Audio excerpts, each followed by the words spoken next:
Lord, is this the time when you will restore the kingdom to Israel?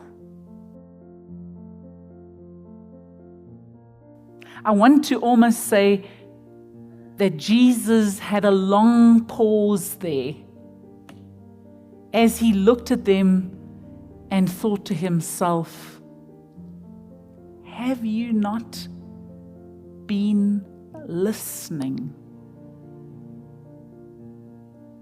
I wonder if Jesus wanted to flick them all on the head and call them names, because he had spoken about this so many times that his plan, that the ultimate plan was not to restore Israel to its former glory, but that his plan was so much bigger and wider and encompassing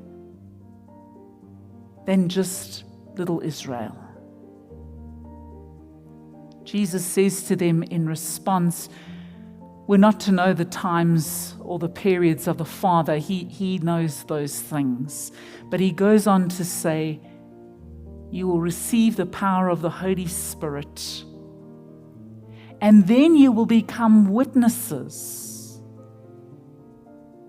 not just to Jerusalem. Could have stopped there.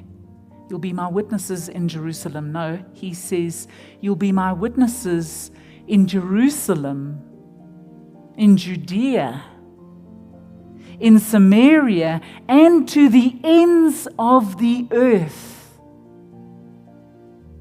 And so I want to ask us this morning, what is our expectation or vision for God's work? What do we think God should or shouldn't be doing? Do we have an idea of where to expect God? Where to see his work, the kinds of things that he does? But more than that, is our vision of God small or narrow? Do we become the ones who ask God, when are you going to restore the church?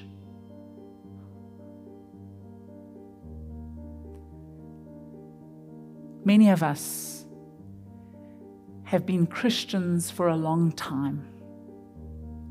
I was going to ask, who's been the Christian the longest here?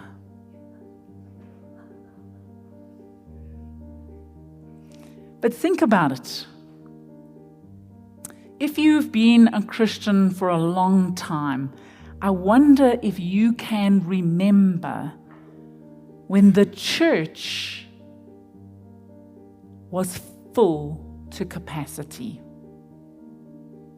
Do you remember that? Were you here? Were you in St. Columbus when the church was absolutely packed to the brim? Do you remember when there was an 8 and 9:30 and 7 o'clock service, and those were just all overflowing? Do you remember that? I remember seeing pictures of St. Giles, the congregation that I recently served, an old picture of the sanctuary, and there was not a space to be had. It was so packed in that church. All these ladies with their beautiful hats seated in the pews. I'm sure it was the same here.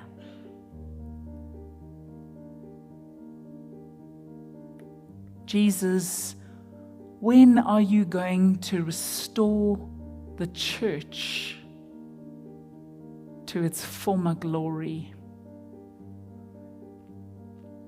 Then you know what happened? COVID-19 happened. And the first time in the history of the church, I actually tried to page through and find whether the church had ever been closed before. Whether there'd been ever another occasion when the church was closed like it was during COVID-19.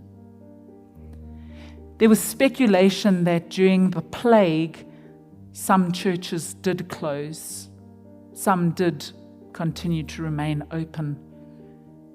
And the author that titled that article said, and to their own detriment. But when the churches were closed for such an extended period as had never been seen before, when we eventually emerged from lockdown, when COVID-19 seemed to subside, churches were reopened. And you know what happened? People didn't return in their thousands and their hundreds. In actual fact, many churches reported a very low attendance. And even now, more than a year since the world experienced that, churches are still reporting low numbers. But listen again. Lord, is this the time when you will restore the church? And I wonder if we had to ask that question, whether Jesus would say, your vision is so small. I'm doing something brand new. I'm doing something brand new. And maybe we are so focused on the church and reviving it and keeping it alive that we're perhaps not seeing what God is doing beyond the church. Because His work is not bound just here and limited by this institution, by us. Could God be doing something new?